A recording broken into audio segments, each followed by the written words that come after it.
साडीचा पदर करणं असो किंवा साडीमध्ये सुंदर दिसणं असो किंवा साडीच्या समोरच्या निऱ्या आहेत त्या परफेक्ट येणं असो किंवा कमरेजवळचा भाग फिटिंगमध्ये बसणं असो, या सर्व ज्या गोष्टी आहेत त्या साडीमध्ये आपल्याला कराव्याच लागतात आणि या गोष्टी केल्या तरच तुमची साडी एकदम फिटिंगमध्ये नेसली जाणार आहे आणि तुम्ही सुंदर अट्रॅक्टिव्ह सुद्धा दिसणार आहात।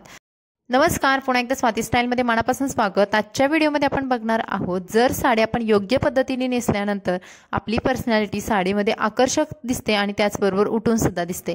तर यासाठी साडी कशी नेसली पाहिजे तर चला बघूयात। यासाठी बघा, समोरून मी साडी आहे ती खोचून घेतलेली आहे। आता पेटीकोट बांधताना तुम्हाला एकदम खालच्या साईडला न बांधता मध्यम साईडला बांधायचा आहे आणि त्यानंतर साडी खोचायची आहे। साडी खोचताना आपल्याला लक्षात ठेवायचं आहे की आपली साडी कुठेतरी फोल्ड होत नाही ना, किंवा कुठे दुमडली जात नाही, किंवा आपल्या पेटीकोट भोवती जास्त अशी एका ठिकाणी गोळा होत नाही ना, याची काळजी घेऊन आपल्याला साडी प्लेन अशी खोचून घ्यायची आहे।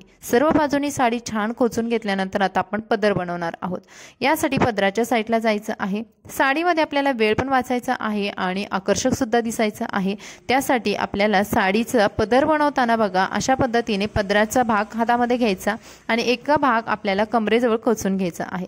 यामुळे काय होईल की पदराची उंची किती ठरवायची आहे किंवा पदर किती लांबीचा बनवायचा आहे हे तुम्हाला छान असं मेजरमेंट होईल आणि तुमचा वेळ सुद्धा वाचेल। कधी कधी काय होतं की आपण पदर कमी जास्त करण्याच्या नादामध्ये आपली जी मानेजवळ येणारी प्लीट आहे ती उलटी सुलटी होते आणि पदर बनवताना टाइम लागतो। त्यानंतर पदराची उंची आपल्याला गुडघ्याच्या खाली ठेवायची आहे। आता गुडघ्याच्या खाली ठेवल्यामुळे तुम्ही साडीमध्ये छान उंच तर दिसणार आहात आणि तुमची पर्सनॅलिटी सुद्धा आणखी उठून दिसणार आहे। त्यानंतर आपण बनवणार आहोत साडीचा पदर। आता पदर बनवताना जास्त मोठ्या मोठ्या प्लेट्स कराल तर तुमचं साडीमध्ये वय जास्त दिसतं, त्याचबरोबर साडी एकदम घोळदार नेसली आहे असा त्याचा लुक येतो। जर तुम्हाला अंगाबरोबर चापून चोपून साडी नेसायची आहे आणि तुम्हाला एकदम परफेक्ट लुक द्यायचा आहे तर तुम्हाला पदराच्या ज्या प्लीट्स आहेत त्या छोट्या छोट्या करायच्या आहेत। छोट्या प्लीट्स बनवल्यामुळे प्लीट्सची संख्या आहे ती जास्त होते आणि या प्लीट्स जेव्हा आपल्या ब्लाउजवरती येतात त्यावेळेस ते आणखीनच आकर्षक लुक देतात। साऊथ इंडियनची जेव्हा साडी ड्रॅपिंग असते त्यावेळेस त्यांच्यामध्ये जेव्हा आपण बघतो की ब्लाउजवरच्या प्लीट्स भरपूर दिसतात त्यावेळेस त्यांची पर्सनॅलिटी सुद्धा आणखीनच अट्रॅक्टिव्ह वाटते। आपल्याला सुद्धा हीच टेक्निक वापरायची आहे। छोट्या छोट्या प्लीट्स करायच्या आहेत। या सर्व प्लीट्स पुन्हा हाताने गोळा करायच्या। पदर बनवताना आपल्याला दोन भागामध्ये बनवायचा आहे। यामुळे काय होईल की तुमच्या ज्या छोट्या छोट्या प्लीट्स आहेत ते प्रत्येक प्लीट्सचा तुम्हाला अंदाज येईल आणि प्रत्येक प्लीट्स ही त्याच्यामध्ये काउंट केली जाईल, एखादी प्लीट मिस सुद्धा होणार नाही। त्यानंतर आपल्याला आपल्या ब्लाऊजच्या पाठीमागे जिथे आपण पिनअप करतो साडीचं तेवढं मेजरमेंट घेऊन दुसरा भाग पदराचा बनवायचा आहे। आता बघा, हे दोन भाग पदराचे बनवून झाल्यानंतर परफेक्ट असा पदर बनलेला आहे। पदर वरच्या दिशेने असा खेचून जिथे ब्लाऊजचा नॉड आहे तिथे आपल्याला पिनाने पदर सिक्युअर करायचा आहे। पातळ किंवा मलमल सुताच्या जर साड्या तुम्ही नेसण्यासाठी चॉईस करत असाल तर पिना शक्यतो छोट्याच वापरा। त्यानंतर आपल्याला ब्लाउजवरचा भाग व्यवस्थित करून झाल्यानंतरच आपल्याला कमरेजवळचा भाग व्यवस्थित करायचा आहे। आता यामुळे काय होईल की कमरेजवळचा जो भाग आहे जिथे आपला जास्त फुगतो किंवा आपल्या प्लीट्स व्यवस्थित येत नाही तर त्यासाठी एकदम सोपी टेक्निक आहे। तुमच्या साडीचा भाग जास्त न घेता एकदम छोट्या प्रमाणात साडीचा भाग पकडायचा आणि त्यानंतर दुसऱ्या हाताने आपल्याला साडी वरच्या दिशेने खेचायची आहे। आता बघा, मी माझ्या डाव्या हाताने एक भाग पकडला आणि उजव्या हाताने साडी फक्त वरच्या दिशेने खेचली। खेचल्यानंतर तिथे 3 ते 4 छान अशा प्लीट्स पडून जातात आणि आपल्याला एक्स्ट्रा कमरेजवळ भाग बनवण्याची काहीच गरज पडत नाही।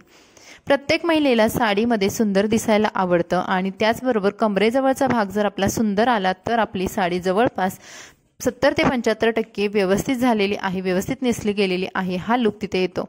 तर आता तुम्ही बघाल कमरेजवळचा भाग अगदी छोट्या टिप्सने आपण व्यवस्थित केलेला आहे।